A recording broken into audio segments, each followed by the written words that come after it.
Alright guys, welcome to a motherfucking live stream. I'm high as fickle, but we're about to just watch a couple videos, relax, not look shady. Yeah. Oh, can you do it right there? Both of ours. We can share it. The fuck? Get the fuck out of my face, you little old boy. I don't give no fuck.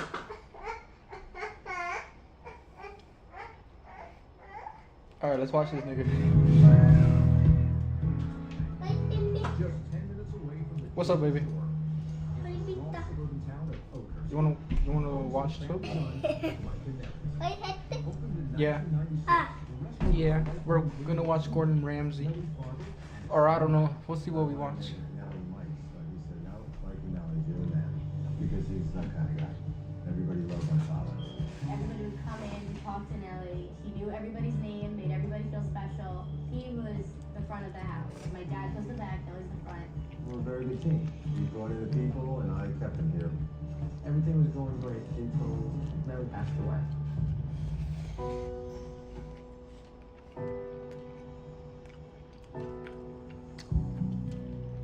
When my grandfather People die and they swear they can't move on.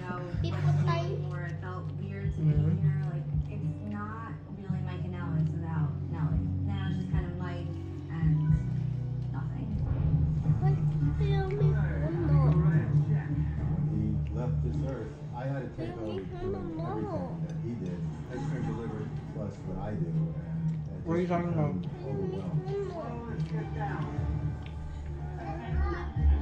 You want me to make you one? Since my grandpa died, We don't have any more of these. Hi, is there anything that I can help you with? That's that. I'm making one right now. Okay. Restaurant is Una quesadilla. the carpet is Pídele por una quesadilla. nasty, crusty, moldy. ¿Te llevo? Tragic to look around. People, they don't come here for atmosphere. They come here for food. And the food here, I believe, is great. How's everything with your dinner? Anything you want to share with me? Yeah. Mike's food is really not up to standard. Mike, do me a favor, will you push the 22, please? I got it. When I first started, Mike would never just dump the food out into the plate. Now it's like, it doesn't matter. But yet at the same time, he thinks that this food is great. They don't like it. Well, what's the company? It says it has no taste. Oh, really? Yeah. Well, I've been making franchise for 35 years. You believe this shit? The biggest problem that Mike and Nelly's isn't the decor. Honestly, the big problem is Mike.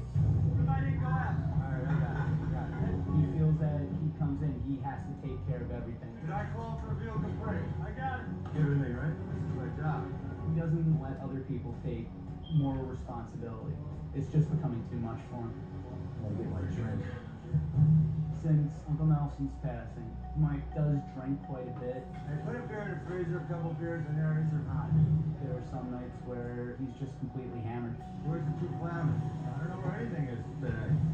It starts to affect the food, and he starts to miss things on the tickets. I don't even know how many fillets I got. I know what I'm doing, man. My dad is my hero, and it's very difficult to know that my hero is struggling and like gasping for air, you know. I really wish I was able to ignore the fact that this is my dad's life. I really, really hope that Chef Ramsay can help.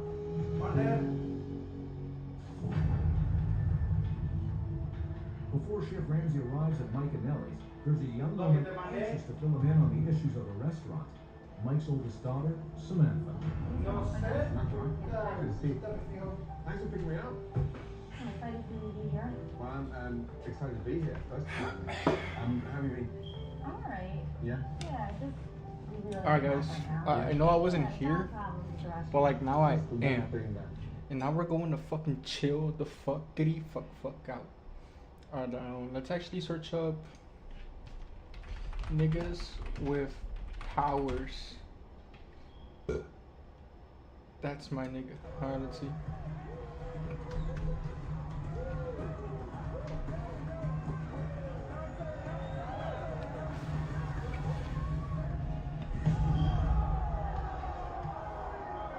Yo, he mad.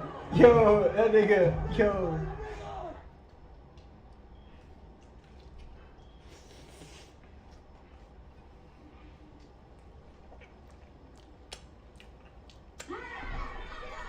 No, it was kind of anticlimactic, Dude, you sure you want to do this? Apparently this but it wasn't the worst thing in the world, I guess. It's a midget, dude. Skins, I'm going to beat the crap out of this kid to prove a point. No, dude. Can you imagine this happening in real life? I totally can. I beat the shit out of a little kid. Dumb little ass nigga, ain't see it coming.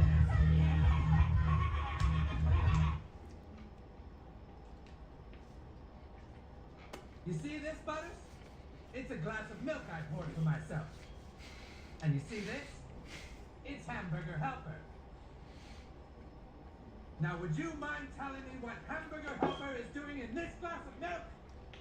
Why is Hamburger Helper in a glass of milk, Butters? I have no idea, sir. I'll tell you why. Our pantry is always kept organized alphabetically. But somebody put the Hamburger Helper where the Nestle Quick is supposed to go. Oh, I'm sorry, Dad. It's just I've been really preoccupied lately. Butters, get your coat, we gotta go. Go where? You're gonna help me freeze myself. Okay. Nigga with powers.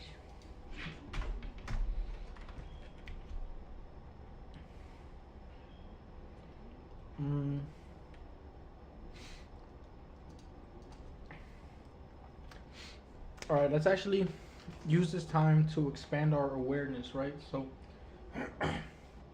what is something that I am very passionate about that I need to confront in order to be able to grow?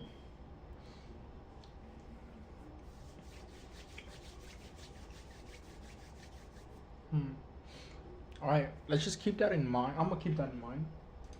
I'm actually just gonna fuck it. Fuck it. I love these videos. Regarding the Kita case, I think I made a breakthrough. Impossible. I need to find out what his hunch is immediately. Care to enlighten us, Al? It was so obvious, but I didn't realize it till now. He is 100% gay. And what made you conclude that? Well, he clearly hates straight people. I don't understand. I know. We've only been able to catch crimes that his victims carry out. Though when we look at the bigger picture, you'll notice that the vast majority of Kira's victims are straight. Isn't that just because straight people make up the majority of the population? It's a stretch to say he's gay because of something like that. You're weirdly defensive about this, Light. Well, I just want to stick to the facts, that's all. If he is gay, then that clears a very large amount of suspects, including you. So why are you defending him? Unless you are him. Well, I'm just saying, I'm pretty sure he isn't gay, that's all. We don't want to make any hasty decisions. I guess you're right. As long as the proportion of victims matches the proportion of the population, it makes sense, right? Right, exactly. In that case, I guess Kira isn't gay. But Or he is racist. racist. What? Well, if you look at the race of Kira's victims, it certainly doesn't match the population at all. Otherwise, how do you explain that? Easy, that's because they commit more. It seemed like you had an idea. Yes, please continue. I'd love to hear what you have to say. What were you thinking, Light? No, it's nothing. I realized what I was about to say didn't make sense. No, please. What were you thinking, Light? Yeah, the sooner we catch him, the sooner we can be together. What were you thinking, Light? I was just blurting nothing, I promise. Well, how will we know unless you tell us what it was? What were you thinking, Light? I'm telling you, there's nothing to take from that idea. There's no way you'll find anything useful from it. Are you calling me stupid? What? I'm just saying there really isn't anything to gain in my... Well, I feel disrespected, and the only way I'll feel better is if you tell me. Before I say what I'm about to say, Elle, be honest. You planned this right from the beginning, didn't you? I mean, you could have picked gender, but you went straight to race. I have no idea what you're talking about, Light. Maybe I'll have something to say after you confess. Fine, Elle. You win. I admit it. I'm Kira. What? I killed all of them. I used something called a death note where I just write their names. What are you doing, Light? Was what you were gonna say that bad that you had to confess to being the worst mass murderer in Another history victory for the instead? OG. What the fuck?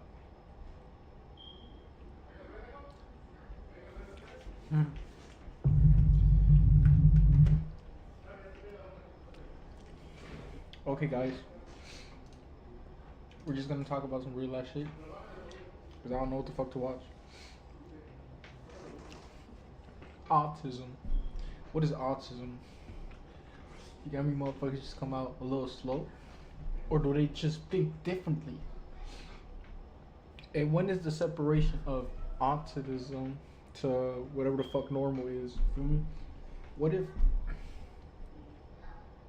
Because obviously, it forms from a defect, right? From a defect. That's how we're taking it, because we're basing them on ourselves. So any differences would be considered weird or abnormal, right? But if we remove that idea that a human is supposed to look any type of way, not because it's a spiritual idea, but because it's just truth, you know? Like, we understand that the way we see and perceive everything around us, which is just vibrations and waves all colliding and uniforming together in different dimensions and becoming one, that when we see the light, it's reflected through our eyes in a type of way that makes everything look the way it does. You feel me? This is why my hand only looks like a hand, because we perceive it to be a hand, because we still believe we have a hand, you know? What do you mean belief? Belief, you still have a hand, nigga. So if you stop believing you have a hand, you're not gonna have a hand anymore? Well, not at the start, right? If you start living your life like you don't have a hand, or like you're missing a hand, then that's an objective truth that becomes a reality in your world. Just because somebody else doesn't see what you see, it doesn't discredit what you see, right? Because we all see the world differently, we all have our biases, but in the end of the day, none of that matters. None of your opinions matter. Not because they don't matter, but because if you are so concerned with what other people are thinking about you, or just in general, then you're not really doing your own thinking. You're letting whatever deep-rooted trauma cloud you, and you're not able to look at the world with fresh eyes and see that it is a canvas that you are painting yourself through, making yourself the observer and the doer, the creator, right? And how do we know you're the observer? Well, because people who meditate, people who concentrate and train their consciousness, right, can do different things, right? Something that I've been practicing on doing and actually being able to do and sustained is dissociating, right? People like to say that that's a bad thing, but let's just be completely honest about it. What's so bad about detaching yourself from your emotions, being able to feel them, being able to see them, name them, knowing what they are, right? And kind of like lifting yourself up above that, and being able to feel but be in control and direct it, right? That's all that really is, right? It's not a bad thing. It's not just a survival mechanism. It's evolution. It's adaptation, right? We are inheriting, right, problems from this world that aren't fair. Yeah. You know, we're in a war. We're going to be in debt forever. Is what it looks like, but that's because we're still attached to the world we see, the world that was, because the world has recently gone through change, right? And the change was this eeriness of uncertainty. We don't know where life is taking us, and that is our best and greatest benefit, because we create our world, right? Whatever you think will be reflected on the world, because you are not just a bystander, but people are going to tell you that you are. And to a lot of people, you are useless. You are just a way to get energy out of.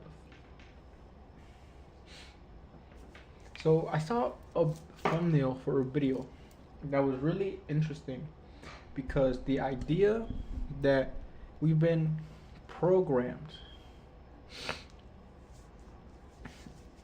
to start to think like this, to start to think more consciously, to start develop consciousness powers, right? To develop the more of an understanding of ourselves in a very romanticized way, where it's like we're dazzling with the in between the barriers of godhood and human and like AI and like human evolution, because all of this is an extension of ourselves down to the down to the smallest shit, bro. Like it really is like. And then it had me thinking because like a lot of gods are made in our image, right? We base gods on what we interpret them to be, right? But a lot of the times we interpret them as how they say it, and we just can't imagine it, right? And we just project what we think it is onto the gods.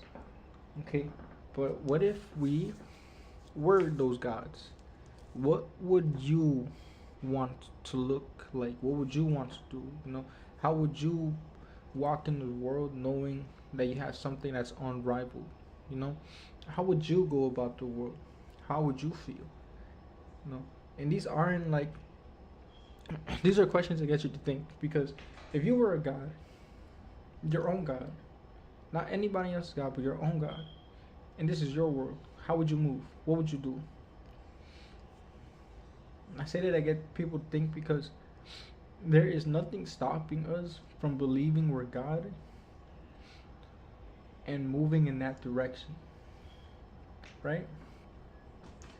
I actually very much think that all of this, everything throughout our civilization of like human races, like just lineage, has been leading down to the creation of an actual God. An actual God. I am God. Everybody is. All of us. That doesn't.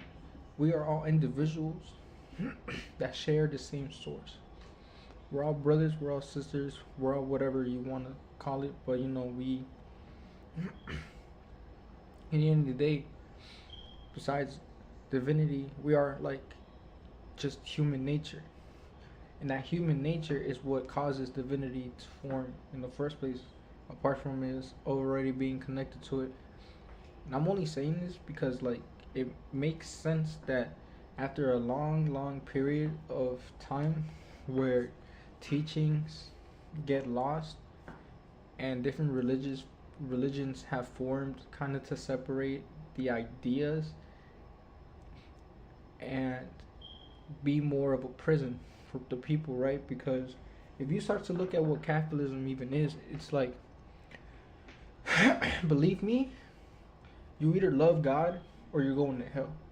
It's like, well, first of all, if God is as loving as you say, then there is no hell, right? Hell would therefore be a expression of the doubt of God, right? Because why else would you believe hell exists if you didn't believe you deserve to be in hell? And that's what makes hell real. Hell is only as real as you let it be, because truth is heaven isn't real either, you know. But hell definitely can be real, and heaven can definitely be real. But it's all about how you share. It's all about how you express your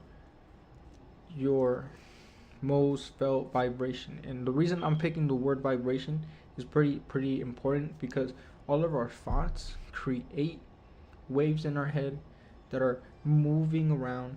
In it, there's like this fluid that protects our brain from hitting our skull, and so that starts to move, creating more vibrations, creating energy, creating like, you know, electricity that's going back and forth for your brain, maintaining your vibration. So like if you're in a happy mood, you can learn to maintain that mood, not by stressing your body or forcing yourself, but like just accepting how to be in it. You know, sometimes it's less about figuring it out and just feeling it out, because for emotions you can't really put a mathematical equations behind that, right?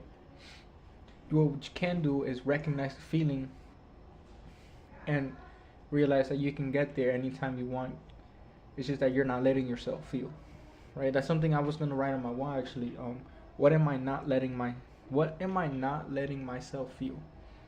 And I promise you, when I asked that question, I did break down a little bit, but it's important that we have little mini revelations like that, because it's like, well, that means there's still areas where I need to grow in, and that's not a bad thing. You know, growth is essential for us, and generally, who the fuck wants to stay stuck being on the same shit? I mean, if that's what you strive to do, you know, then go ahead, but like, you know, that ain't for me. I know what I want. So, you know, it's not even that I struggle, but I'm not resisting change either, you know. So that's how I move. That's how, I don't know how people are going to interpret that. You should move however you want, you know. But in the end of the day, you need to follow your true nature is what I'm going to call it, right? Because down to everything, yeah, sure, there's a lot that goes into self-mastery, right? Because what does that mean to one person? I'll tell you what it means to me, right? I was someone that grew up overly watching porn, so I was already overly sexualized, right?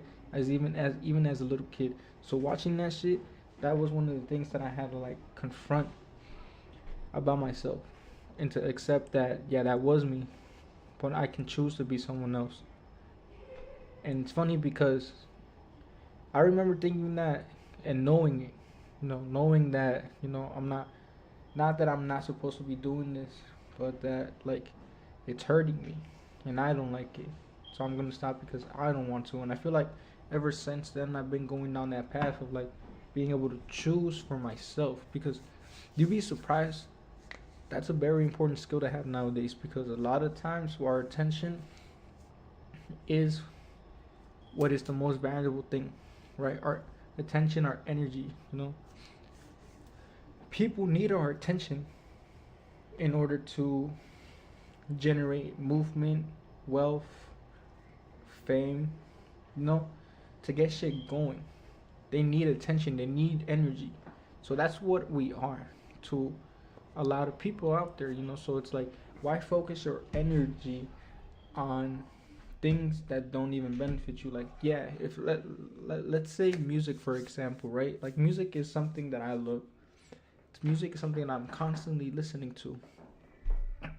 But I know in the back of my head that like, hey, I know over time music shape you into being some type of way. So it's like, am I who I am because of the music that I listen to, or did I become the music that I listen to? You know, it's like, is that the real me?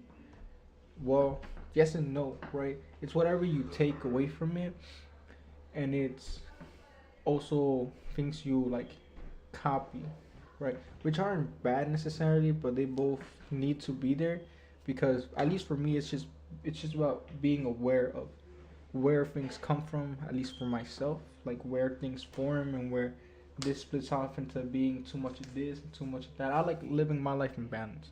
So like every thought that I have someone guarding my fucking brain, bro, because it's like, you're a worthless failure and you're going to fucking die. Like, no, I'm not. Who told you that, nigga? No, I'm not. Stupid bitch, fucking retard. Like, nigga, I'm not dying. Nigga, I'm surviving. Who the fuck is you, right? And that's pretty important.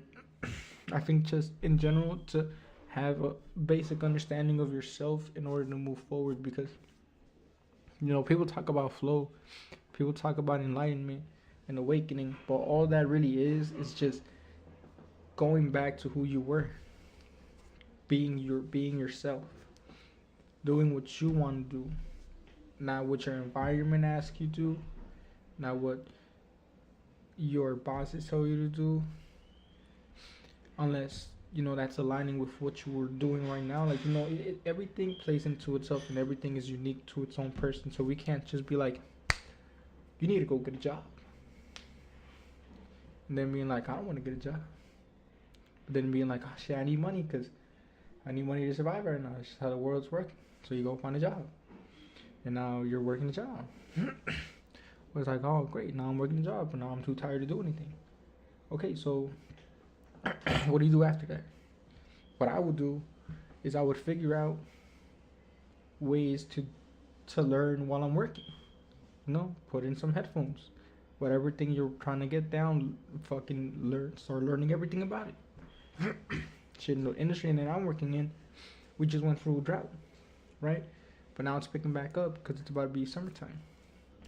So my time to work hard is coming right now. But then after that, I get to fall back and just do what I need to do for myself.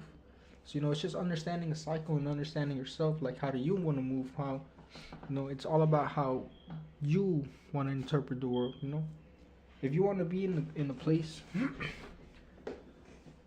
if you want to be where you dream yourself about being, you got to move every day knowing that you're going to get there, because you're already there. It's not none of that stupid bullshit about that spirituality shit. It's just, if you perceive the event as already being, right, your mind can distinguish reality from thought, because there's no separation in the both of them. You get me? Your thoughts are reality because it's how you're interpreting everything around you. So it's like that. I don't know if this will make sense, but the idea of sleeping isn't actually real, right? We're resting and we believe we're sleeping. Wait, okay, hold up. That's not what I'm trying to say. Hold on. Dreaming, we're always dreaming, okay? Okay, we're always dreaming. We're always dreaming, right? We're always dreaming. When we're awake like this, like we're seeing with our eyes, the only reason we see the things that we see and them being the way that they are is because we have locked ourselves into believing that the objective world we can observe with our senses is the real world, right? What if I told you the dream world is the real world? And waking up isn't waking up, but dying, leaving your physical body, right? Some people are afraid of that. Some people are afraid of death, which is understandable, right? The idea of leaving your body and not being you anymore, that's only because you have this attachment to yourself that isn't even real. Our vessel is just an expression of our consciousness, of our mind, and what we think about ourselves. You can tell a lot about a person about their appearance, but you never know under what circumstances they are, right? Someone might look like shit, and you might think, damn, that nigga might got it hard. But he looks like shit, and he's a millionaire. It's like, how the fuck did he do that? Shit, and you never know. Maybe he cares more about money than himself, so he doesn't take care of himself. So you never know, nigga. Shit. What I'm trying to say is, because the objective world is believed to be what is real, we are always constantly raying the shit out of the atom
Don't be fooled just because you can't see something. Doesn't mean that it's not actually there. So quantumly, right? What's happening with your thoughts is that now that you have this positive one, that's the idea of you being God, being a possibility, and the doubt, which is your conscious mind, right? What I learned happens is both of these energies will eventually collide, collapse into each other, and form out to be new energy, new movement. It's basically all just movement, right? But now this is malleable, this is moldable. This is what actually needs to be guided in order for it to become right. But it's already going down a set path because of the intention it had before that. It's just up to you to be able to shift. No, don't listen to me. Don't listen to me. Go figure it out for yourselves. Don't listen to me, because the whole point of sharing ideas like this is that in order for something like this to be realistic for everyone, you need to be the one to make up and imagine as you go, right? Let's actually talk about divinehood and godlyhood, right? So we understand that quantumly our thoughts can get bundled, they can get attached and send out that same movement. Okay, now think about it like this too, right? Our consciousness is omniscient, so it's beyond everything, and it doesn't need our bodies, but it's being projected through our bodies. So leaving your body is something that we can do at will, right? Because if it happens during sleep, when we voluntarily shut down, what's stopping us from accessing it when we're awake, right? If we can just try to copy the conditions when we're actually about what we're doing when we're sleeping. So like right now, there's a universe where I'm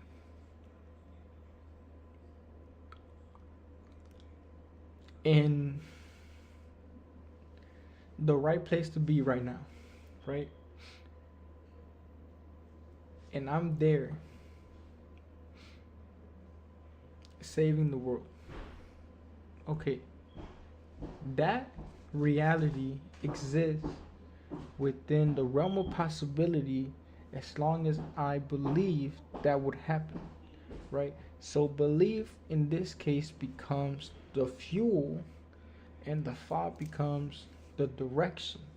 So in order to make things manifest, or in order for things to come to be, right, you have to have purpose and you need to have power, which would be your intention and it would be your thought. Okay, but what am I trying to say with this? What was I talking about? I believe we've been programmed to start thinking we're more than human, right? The only reason I say that is because, and it's not programming the way that it's like targeted out to be. It's not like malicious.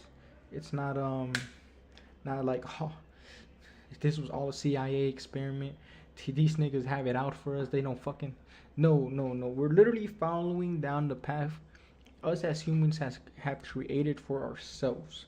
If we actually stop to look at just things generally, right? Like, let's look at movies, for example, right? A lot of movies about war, a lot of movies about love, a lot of movies about sex, a lot of movies about parties, a lot of movies about people with superpowers, with fantastic abilities. We see worlds that are totally fucked up, horrifying, creepy shit happening, and we actually start to look back at reality, and it starts to mirror some of the things that we like push onto ourselves.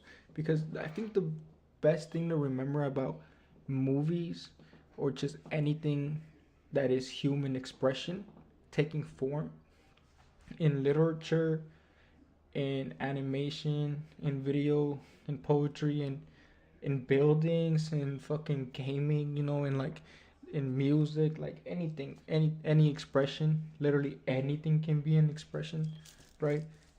It's the point is that it's all energy transfer. It's all energy, like not absorption, but it's all just like the side effect of us being moved by that, right? For example, let's say there's a movie about Jesus' second coming, but this movie becomes very controversial because instead of Jesus being portrayed as someone that was like that was portrayed in the Bible or just how people documented him to be, he's literally the expression of truth and himself put together, and that causes a lot of controversies within that own world, right? Because instead of Jesus being this like radical figure that's about everyone, he's a radical figure that's all about himself. But people don't see that his message isn't on himself. It's not an egotistical or selfish, you know, title, you know. It's more like they need to understand that he's not talking about himself when he says I, but he's talking about the I in all of us, in everyone. Because the truth is, at least in that world, right? The message of that story would be that Jesus, the second coming, right, would show the world that in order to save the world, you have to save your world. You have to save yourself. Only when we can help ourselves can we help out other people, right? So, and it's not the idea of being selfish and alone. It's the idea of having boundaries within our love that can help us to avoid conflicts, live our life in balance, and show the world something progressive instead of it just being this toxic thing that consumes us and ends up leading us in the same loops, you know. So Jesus in that universe would be greatly misunderstood, right? Because he would be someone that looks cocky, someone that acts arrogant, but is kind and loving to all, and is always willing to entertain and engage in debate and being open to others' ideas, but still having time for himself, you know, because the world around us isn't the world that is real to us.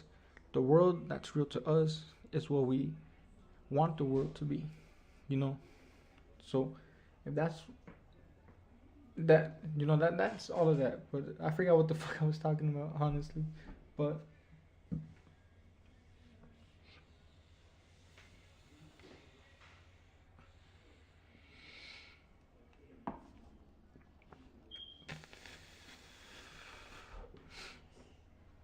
back to the conditioning, right? So basically my idea behind that is that us as humans, we've just been conditioning ourselves to believe like this, you know. And obviously there's good reasons. Like if we start to look at like this, like a lot of movies that were debunking like CIA shit, or I don't know, like, you know, or maybe the mistrust that we have right now with the government and with everyone that's rich, you know, like I feel like the only reason this is all happening is because we wanted it to happen, right? We've been saying it for years, you know. It kind of goes back to that idea of if a tree falls, no one's around here that it happened, because it's like if we just put into perspective everything that we know about quantum theory, about how even the smallest little things increasingly start to become, then that leads us to think, or well, to question at least, how we played our role in the world that exists today. Because it takes everyone for the world to become like this. It's not just one person. It's not just the decision of one person. It's the decision of many people, You know, it's not like it takes a lot of people for it to become this bad, and I think it's time to just be honest with ourselves and being able to observe, like, hey, I'm just in case you're thinking it, yes, I am saying that we're in this war because we thought about us being in this war. I totally agree with that. Yes, I do. You know why? Because it's just an accumulation of energy that just has to come out somehow. And it just so happened to be that we landed in the universe, that this is happening. Why? Because we wanted it to happen. We're molding our universe as we go along, thinking every day, right? We don't think about it, but you just walking down your street and seeing it the way it is, what's stopping you from imagining the future on it? What's stopping you from doing that and that becoming your reality? Why does it matter if people think you're crazy? Let me be completely honest with you. Everybody who is afraid to look kind of cringy or crazy are all just, they're going to be trapped. Not on no bogus way. Not, oh, you have to be delusional to live this life. It's like, no, you just live the life how you want to. You know, eventually, you know that what you're seeing is going to materialize. It hasn't failed anybody yet. The only times it fails is when you stop believing in it. So I guess it has failed on a lot of people, right? On a lot of people. Look, I'm pretty sure we all want us to have superpowers. We all want to live in this dark fucking world. we all think this is a dark world. We all want to live in a world where we're free to live how we want to. And I hear this idea about how the end of the world is coming. And let me tell you something. That'll only happen if you keep believing it'll happen. I don't believe the world's gonna end. I'm gonna be completely honest with you. I see no reason for the world to end, and it's not going to, right? But if you believe it does, what I'm telling you right now is that you're going to slip through a fucking, it's going to happen at the split second you decide where you want to be. I'm going to tell you what's going to happen. You are going to be caught up panicking with everyone around you. And it's going to feel like the end of the world is there. So you're going to bring it on yourself, and you're going to destroy yourself before anything even does.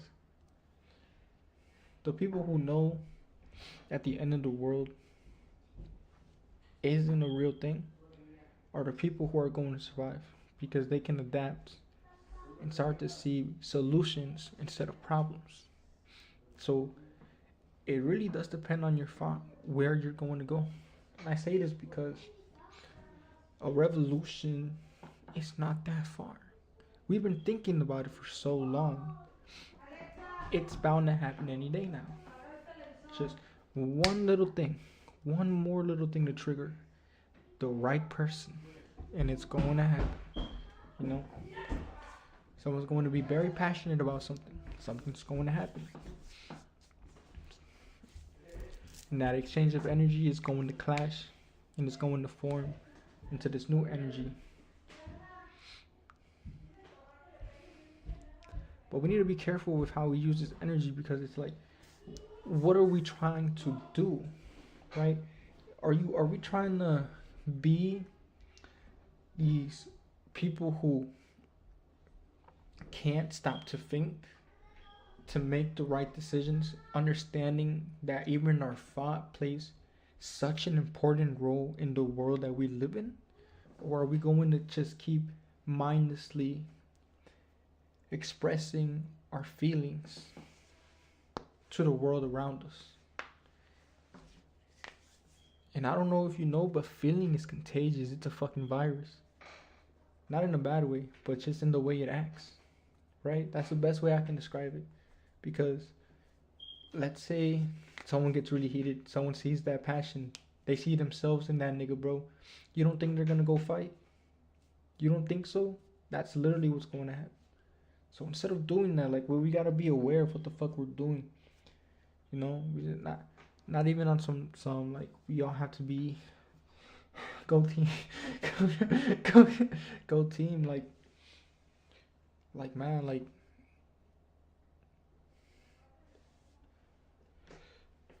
we need to break the chain by being aware that we're in a loop. And the loop is acting out of emotion, right? That's why there's been so many movies about how you need to channel yourself. At least I think so anyways. I mean, at least for me, all the media that I've taken in throughout my life has led me to take this this objective of self-mastery, right? Like Dragon Ball, shit like Naruto, other shit. You know, like just the idea of like Bruce Lee, like the idea of just like being able to be present and not be swept up by the storm that is your emotions. Right? The emotions aren't a bad thing. Emotions are fuel. Emotions are what give us light. But too much light is a bad thing because it can blind us. You feel me? So it's like you got to be aware of how you're directing that energy, bro. Because, you know, energy is such a weird word to use, at least for me now, because it's like,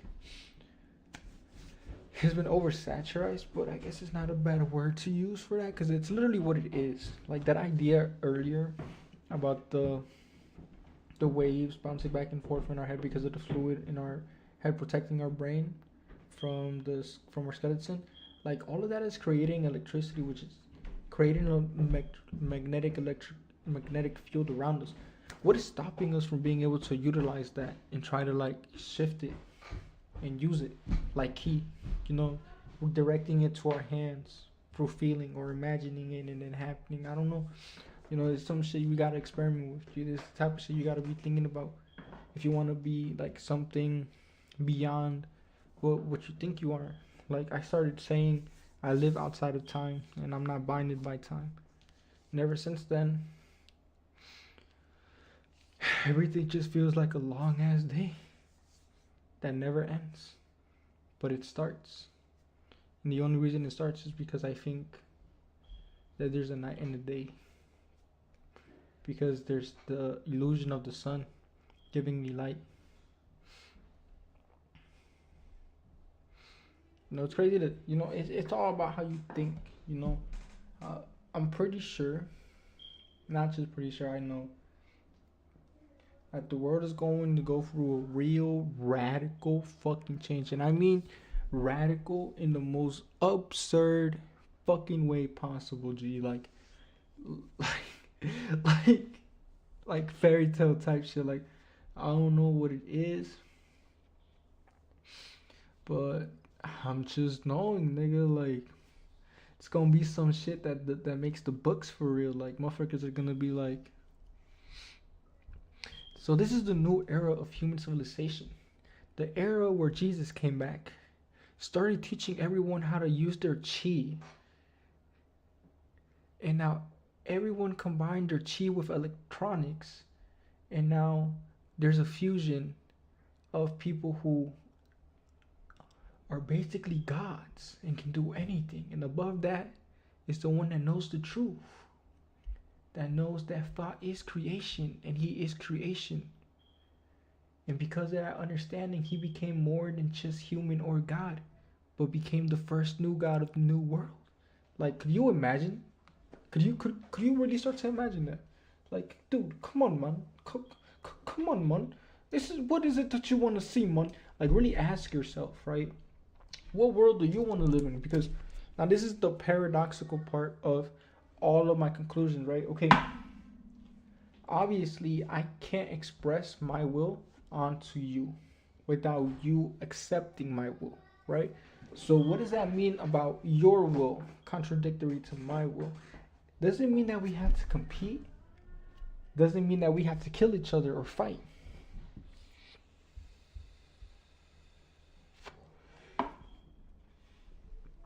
I don't think so. I really don't think so.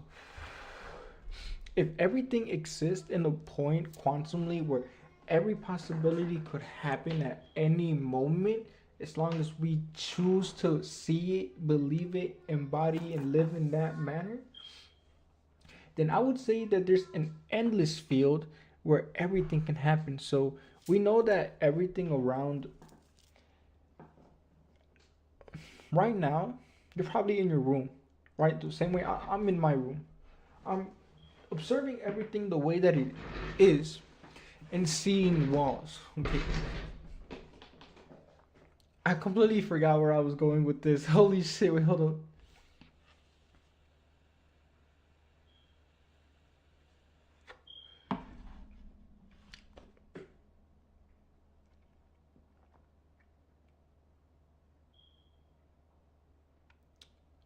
Oh, I'm about to get so high.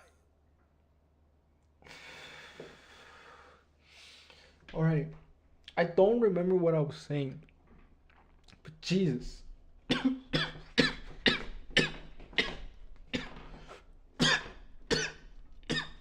Alright.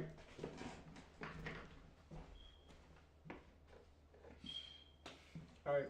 I'm gonna grab this knife just to just to do what? Just to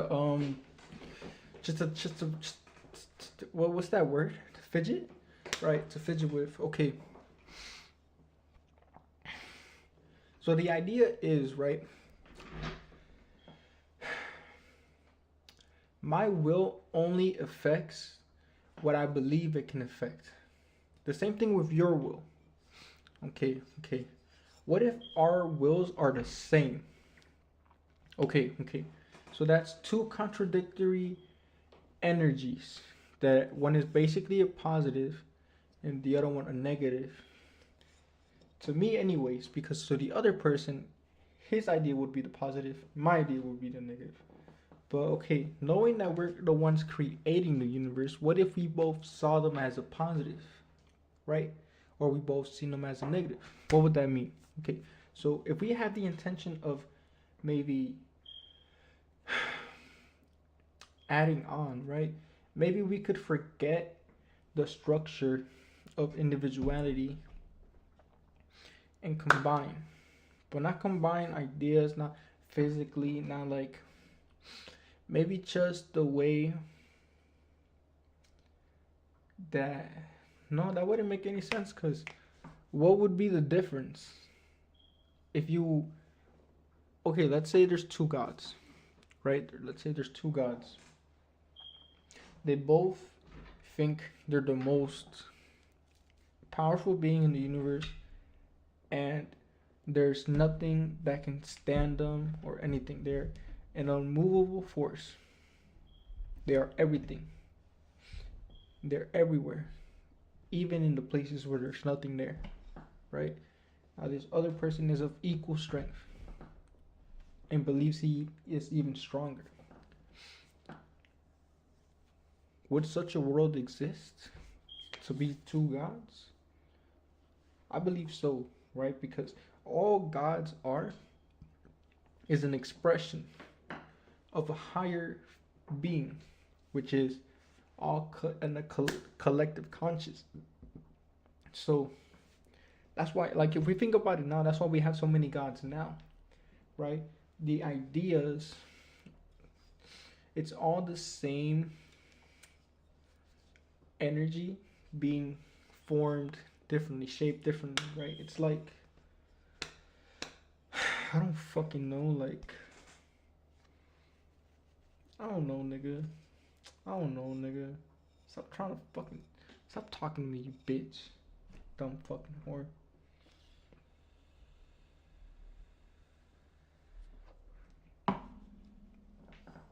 This is what I actually believe, because I got sidetracked off the own question and I started just thinking out loud. This is what I actually believe happens.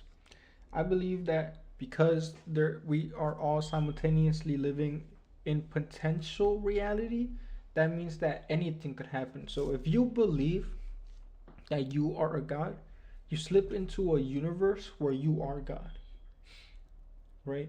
And the only reason that's true is because you believe you are the only God. But if you think there's multiple gods that can rival you, that's what you're going to be at. You get me? Now, let's actually scale it down from gods, now yourself.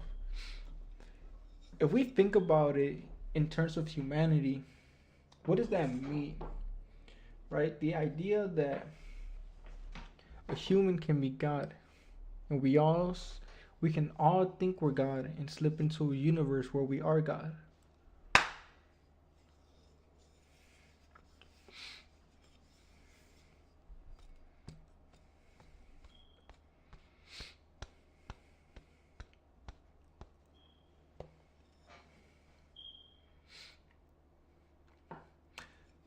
That universe would be real to you, right? But not to me. So reality is all just what? I was going to say a trap. That's like the word that ran into my head. A trap. I did say something about waking up earlier, right? Am I sleeping?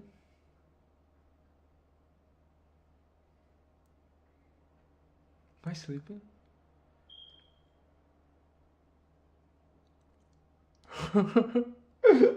I'm playing.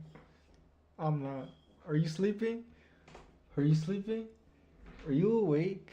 Dude, you need to stop playing. Wake the fuck up. Hey. Hey. Hey, snap out of it. You're tweaking. Hey. Hey. Snap the fuck out of it, you stupid dildo. Dude. Snap out of it. Stop, stop, stop. Oh. Nigga, you're weird.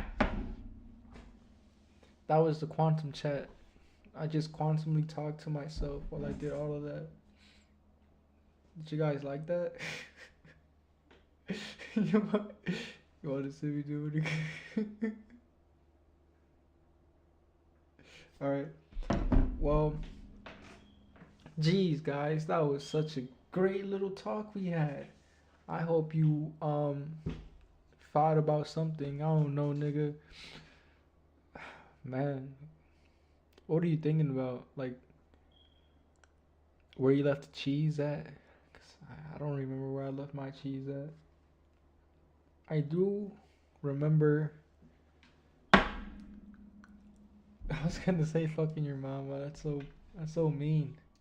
I don't mean that. I would never fuck your mom, dude. You kidding me? That's so disrespectful.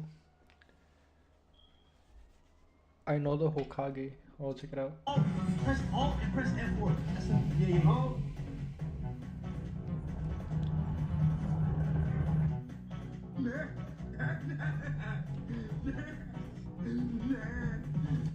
Alright. It's that frag. You're about to have a magical encounter with someone. For anyone that was about to have a magical encounter, there you go. You got saved. How love mommy does her makeup. Nice. Fuck. 2000 smalls. No. What verse can y'all just solo? Alright.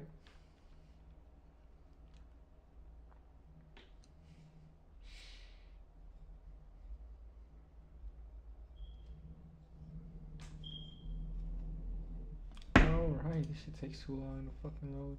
The Holy Diet, Arithmetics, Gay People. Can a film truly be cursed? Yeah, I feel like it can.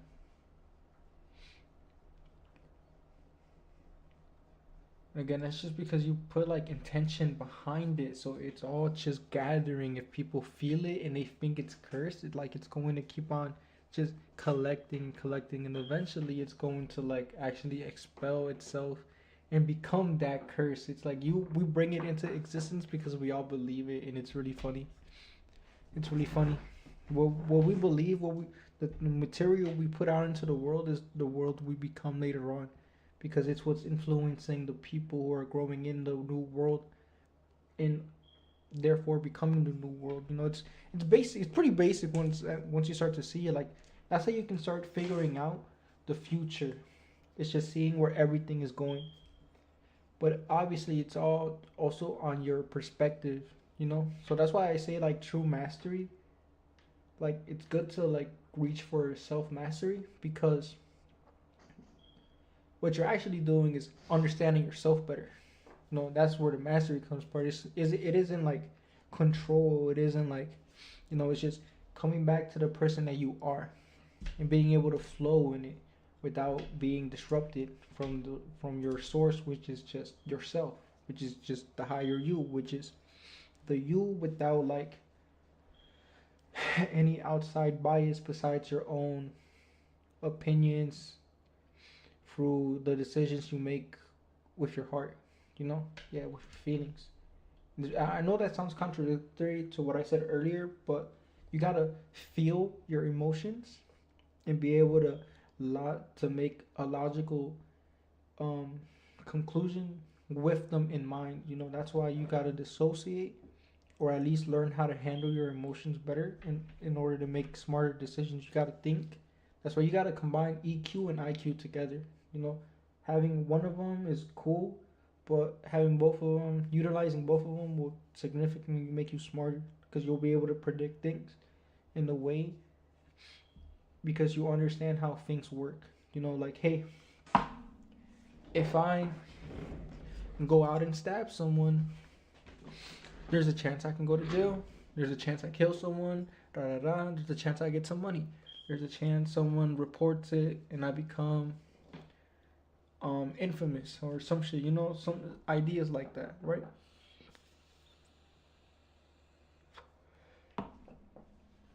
The person that believes that is going to shift his life decisions. Every decision is a life decision, right? It's the path you're going down. It's what you're choosing to do. So that's why I say self-mastery is important, because it leads you down to right thinking, which is just your highest, truest thinking, right? It's just your truth. Your truth is your will. Your will is yourself. You are the person you believe you are, the person you want to be, or the person you see yourself as, and all of those can be real at the same time. It's just like you can observe them, you can step away and observe them, and then start to like, okay, I like this and I like that. It's not a bad thing to want to like not fix yourself, but just add on and learn. I think this idea that adaptation is a lifelong skill is very true, because it makes sense. Like if we're always trying to grow, you're always going to hit ceilings, you're always going to hit walls, you're always going to hit limitations, and then it's your job to figure out ways to like, to leave them, to break those walls. But only if you can believe in yourself that you can do it, are you going to. That goes with anything. That's anything, literally. It could be literally anything. It could be acquiring money, acquiring a relationship. It could be living in a better world. Like you thinking that is doing something. It's not doing nothing. The idea that it isn't doing anything is something we believe is real because we can observe it. There's no evidence. Stupid bitch. Like, no, it's like, calm the fuck down. Oh my god. Don't, like,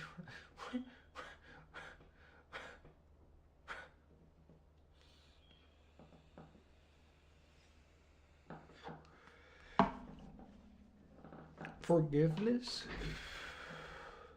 becomes a very powerful tool if we start to think about it in this aspect, that even though it's not doing anything immediately, it's doing something that ripples out through time, that is going to create more of the same thing, right? So if we view it like that, like it really is just down to the very last person, the very last, oh my, the very last person's thoughts, bro. Like it really does matter. Now you think that the world will be peaceful, you know? Stop focusing on this war, dog. You know, like, and this goes out to you too, nigga, cause you know it's a sacrifice we gotta make. You know, stupid.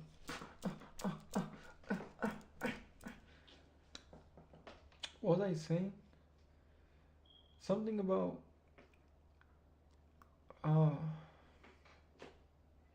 it was something, nigga. It was something. It was something probably. Alright guys, well yeah, I think I'm gonna just go. Cause I'm tired.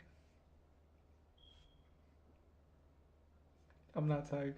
Alright, I'm not gonna be a bitch. Alright, whatever. Alright, come on guys. Let's go to YouTube's. Let's go to the tubes and figure out what the fuck to watch. This is what I was talking about. Like, I really like his content, right? It makes me think.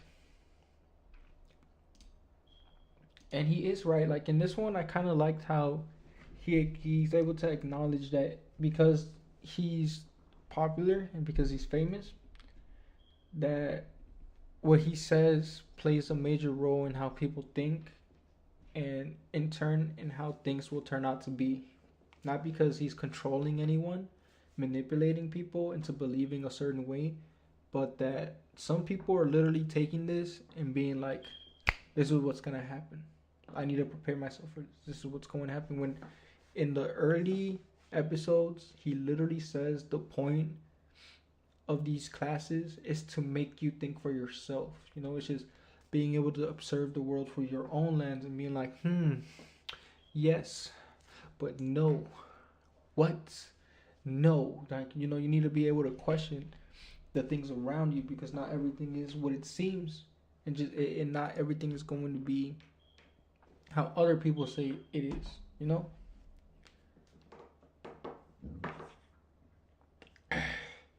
But his content is really good. I really like all his lectures, but I had to step away. I have to step away right now, not because I'm being a bitch and I can't take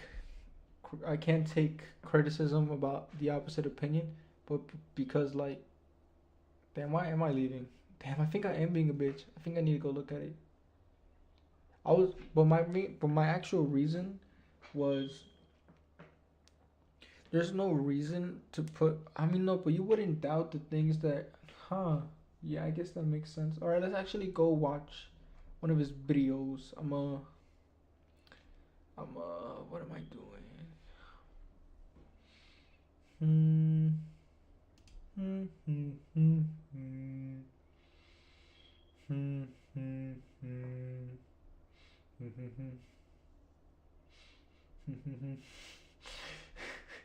Where the fuck is this shit?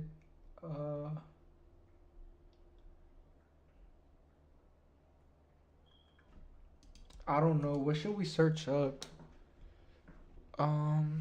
Let me ask ChatGPT what I should search up to get myself triggered.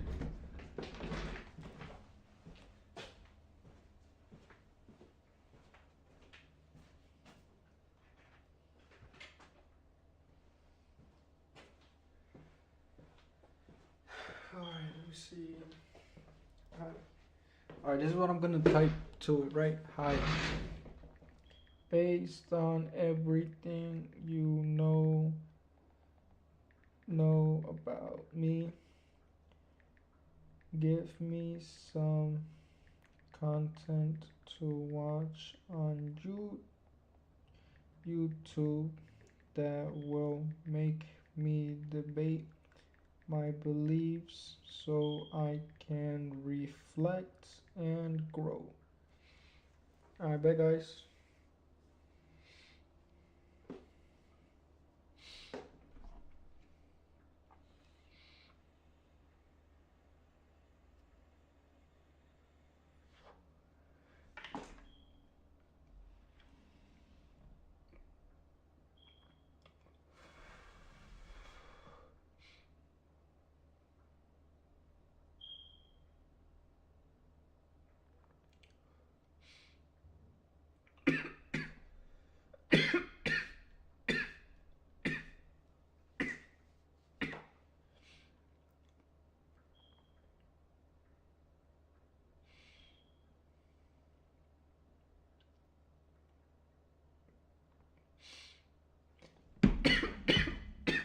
Alright, this is what we're going to do.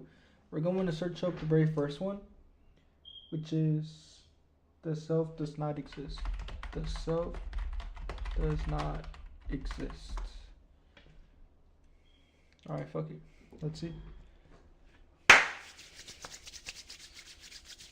One of the problems we have in discussing consciousness scientifically is that consciousness is irreducibly subjective. And this is a point that many philosophers have made. Thomas Nagel, John Searle, David Chalmers. While I don't agree with everything they've said about consciousness, I agree with them on this point, that consciousness is what it's like to be you. If there's an experiential, internal, qualitative dimension to any physical system, then that is consciousness. And we can't reduce the experiential side to talk of information processing and neurotransmitters and states of the brain in our case, because and people want to do this. Someone like Francis Crick said famously, "You're nothing but a pack of neurons," and that misses the fact that half of the reality we're talking about is the qualitative experiential side. So when you're trying to study human consciousness, for instance, by looking at states of the brain, all you can do is correlate experiential changes with changes in brain states. But no matter how tight these correlations become, that never gives you license to throw out the first person experiential side. That'd be analogous to saying that if you just flipped a coin long enough, you would realize it had only one side.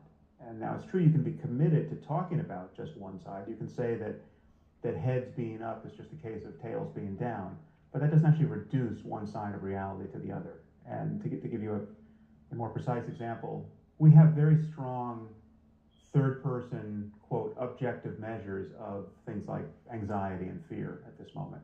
You bring someone to the lab, they say they're feeling fear, you can scan their brains with fMRI and see that their amygdala response is heightened. You can measure the sweat on their palms and see that there's an increased galvanic skin response. You can check their blood cortisol and see that it's spiking. So these now are considered objective third-person measures of fear. But if half the people came into the lab tomorrow and said they were feeling fear and showed none of these signs, and they said they were completely calm when their cortisol spiked and when their palms started to sweat, these objective measures would no longer be reliable measures of fear. So the cash value of a change in physiology is still a change in the first-person conscious side of things, and we're inevitably going to rely on people's subjective reports to understand whether our correlations are accurate. So the hope that we're going to talk about consciousness shorn of any kind of qualitative, internal, experiential language, I think is a false one. So we have to understand both sides of it, subjective, classically subjective and objective. I'm not arguing that consciousness is a reality beyond science or beyond the brain, or that it floats free of the brain at death. I'm not making any spooky claims about its metaphysics. What I am saying, however, is that the self is an illusion, the sense of being an ego, an I, a thinker of thoughts in addition to the thoughts, an experiencer in addition to the experience, that the sense that we all have of riding around inside our heads as a kind of a passenger in the vehicle of the body. That's where most people start when they think about any of these questions. Most people don't feel identical to their bodies. They feel like they have bodies. They feel like they're inside the body, and most people feel like they're inside their heads. Now that sense of being a subject, a locus of consciousness inside the head, is an illusion. That it makes no neuroanatomical sense. There's no place in the brain for your ego to be hiding. We know that everything you experience, your conscious emotions and thoughts and moods and the impulses that initiate behavior, all of these things are delivered by myriad different processes in the brain that are spread out over the whole of the brain, that they can be independently erupted. We have a changing system. We are a process. And there's not one unitary self that's carried through from one moment to the next, unchanging. And yet we feel that we have this self that's just this kind of center of experience. Now it's possible, I claim, and people have claimed for thousands of years, to lose this feeling, to actually have the center drop out of experience, so that you just, rather than feeling like you're on this side of things looking in, as though you're almost looking over your own shoulder, appropriating experience in each moment, you can just be identical to this sphere of experience that is all of the color and light and feeling and energy of consciousness, but there's no sense of center there. So this is classically described as self-transcendence or ego transcendence in spiritual, mystical, New Age, religious literature. It is, in large measure, the baby in the bathwater that religious people are afraid to throw out. It's if you want to take seriously the project of being like Jesus or Buddha or some, whatever your favorite contemplative is, self-transcendence really is at the core of the phenomenology that is described there. And what I'm saying is that it's a real experience. It's clearly an experience that people can have. And while it tells you nothing about the cosmos, it tells you nothing about what happened before the Big Bang, it tells you nothing about the divine origin of certain books, it doesn't make religious dogmas any more plausible, it does tell you something about the nature of human consciousness. It tells you something about the possibilities of experience, but then again, any experience does. You can. There's just people have extraordinary experiences, and the problem with religion is that people extrapolate from those experiences and make grandiose claims about the nature of the universe. But these experiences do entitle you to talk about the nature of human consciousness, and it just so happens that this experience of self-transcendence does link up with what we know about the mind through neuroscience to form a plausible connection between science and classic mysticism, classic spirituality. Because if you lose your sense of a unitary self, if you lose your sense that there's a permanent, unchanging center to consciousness, your experience of the world actually becomes more faithful to the facts. It's not a distortion of the way we think things are at the level of the brain. It's actually, it brings your experience into closer register with how we think things are. So it lets you see the world for what it is. It's basically what I'm hearing, right? So actually, I agree with a lot of what he actually had to say, especially about the self-transcendence part, because that is basically just you mastering yourself, right? So it's like we move through life questioning consciousness, and if it's a part of us, like it's very obviously something that is maybe not within us, maybe it's in us, maybe not within, but it's embedded into our very being through the very small shifts. Who knows? I just know that my consciousness is more than just I. It is more than just Jesus Lopez. It's more than the person I think I'm going to be when I wake up in 6 hours. I know that even when I'm not in my body, I'll be more. So I'm never, what's the word? In fear? I don't know. I forgot what I was going to say here. Let's watch another one. The desire to not exist. You probably don't exist. You probably don't exist. Proof you're not real. Consciousness does not exist. The self is an illusion. The self is an illusion. Okay, let's actually think about that. Because the self is an illusion. What does that mean?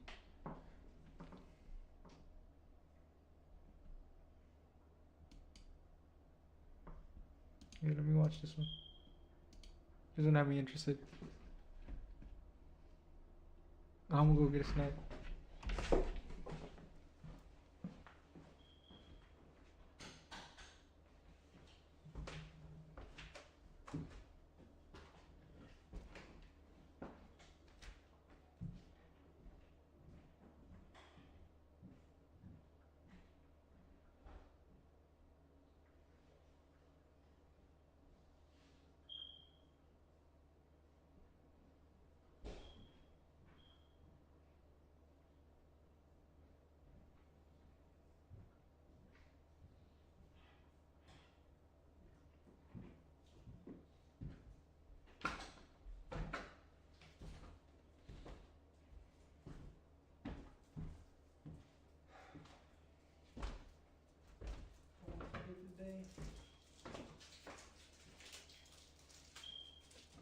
I remember the day I was broken dishes. I remember I didn't have soap to clean the dishes.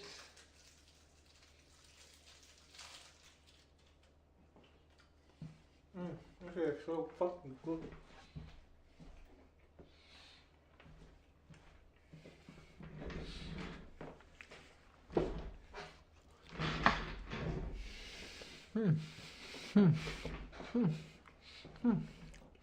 It's fascinating. I mean, I'm paying attention as the words coming out of your mouth to how they are just sort of emerging, right? And it's weird to think that, like, in a way, as far as my experience is concerned, you know, everything that I know of you and hearing of you and experiencing of you is just appearing in my brain. Yeah. There's just this. I open my eyes and there's just this image, and I open my ears and there are just these words. And there's a sense in which when I'm speaking right now, I'm not calculating every word that's coming out of my mouth. I'm not, thinking about every sentence. These words, where the hell are they coming from? They are just going. I didn't know I was about to say the word going. It just came out, right? And you have no idea how you said it. And when you fail to say it, if you forget it for a moment and you struggle to find a word, or you say the wrong word, that too is mysterious. Your success is mysterious, and your failure is mysterious. But it makes it so fascinating to think that my own word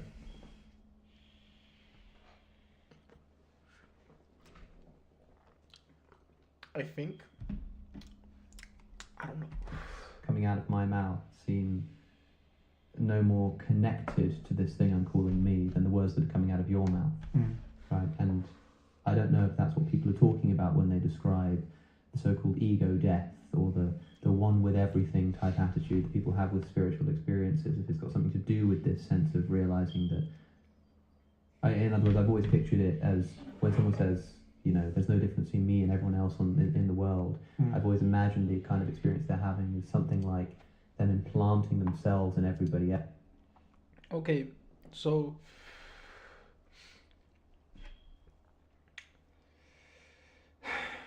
okay, I'm self-realizing something right now. These are all ideas I've already tackled. These are already ideas that I've haven't accepted but formed differently in my view, right? So with the self being an illusion, I do think it's an illusion, because the self you think you are right now isn't the person you think you're being. It's whoever you think you are. Whoever you think you are is an illusion in itself, because what are you really thinking, right? So it all comes down to what you're thinking, right? If you think you are someone that is a snake, you're going to reflect that. Maybe not intentionally, but your actions will catch up to your thoughts, because your thoughts will catch up to your whatever, right? Your actions are going to reflect that passively without you thinking. So it's just going to happen. You might not even notice it until someone points it out. But this is the part of it being an illusion. I strongly do agree with that, because a lot of people live their lives without actually knowing who they are. They kind of just go out and consume. And this is more of a projection, right? Because this is just what I see through the lens that I see. right? Kind of based on the things that I do. People who go back and they understand these things, they understand, but they attach themselves to this fundamental rule that you are what you think. But then that comes to question, like, where do these thoughts come from? And there's a lot of debate on that, but I honestly think that we are just all connected. Think about it like how what dirt is to a plant, right? How it's nourishing, how it's there for them to be supported, and it just roots out. What if consciousness is that to us? It's this unseen force that we need to survive, that is fundamentally our life, and we're just blind to it because we're living in it, right? So that would mean that the self or the I, right, is actually unified, but through our perception, which is believing we're separate from it, we idealize this form, right? And that only makes sense because there's a lot trying to be expressed, right? Every one of us is an expression of the same idea, of the same concept with different ideas, right? Like how maybe you like mac and cheese with American, but I like it with cheddar. You know, it's the same concept, but different ideas, different executions. So that's what we all are, right? Just projections of of other ideas that have formed throughout the world through time. But time is actually an illusion in itself, because time was originally created just to to move along with, it was a tool that we adapted as a reality because it measures to what we can observe. But we already realize that observing is actually causing it to be real. So it's like our thoughts play an important role in how our universe actually works, right? Because let's think about it like this: if we think we're bounded to the laws of physics, then what's stopping us from figuring out ways, thinking about ways to extend beyond that, if we believe that these rules are imposed on us? And the rules are there, I believe, in order to cause the contradiction of energies to eventually collide to each other. So, you know, the opposite of the idea has to exist in order for the outcome to be real, because you would need both in order to create the universe that people are striving for, where the ideas are going, right? Because you know, these ideas of quantum theory, they sound very spiritual, because it's a lot of what spiritual teachers will talk about, right? It's like your breath controls the universe, your and it weirdly does, doesn't it? Because if we think about like the butterfly effect, how every little small thing can cause something, who's to say your breath isn't causing like a hurricane somewhere? Who fucking knows, right? You never know. Like, it could literally go down that direction. Like, you never, you know, like, there's a lot of things that are happening outside of us that we don't understand, because we're trying to see it through this mathematical, scientific way. And that's not a bad thing, because that's like, it's been working for us. So we need to keep going down this direction, when it's like maybe observing it through the lens of the unknown and letting it be exposed to us is the better option, because at least then more things become apparent to us faster, right? Instead of trying to look at things like in a fixed way, like if it doesn't happen like this, and this, it can't be this. So this, and that. No, but then this, not, like, you know, we need to look at it without this bias. So what I'm trying to look at now, here, let me actually type this message to ChatGPT and see. Okay, so all of those are ideas that I have already tackled with. I'm actually in the point where it's like I'm in between knowing all of this information and being on the side of where my thought, I become what I think, right? So if you can find any videos in between that, that would be more useful.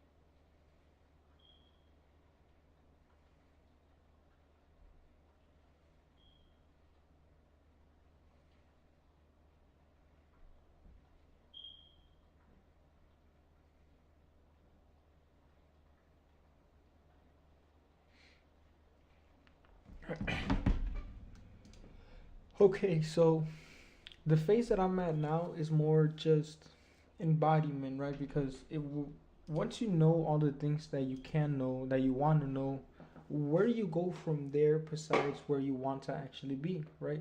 So, yeah, just nice little ending conclusion there. It's just kind of to end my day. It was pretty nice. I'll see you guys in the next live stream. I hope you, I don't know, thought about something or some shit. At least I hope.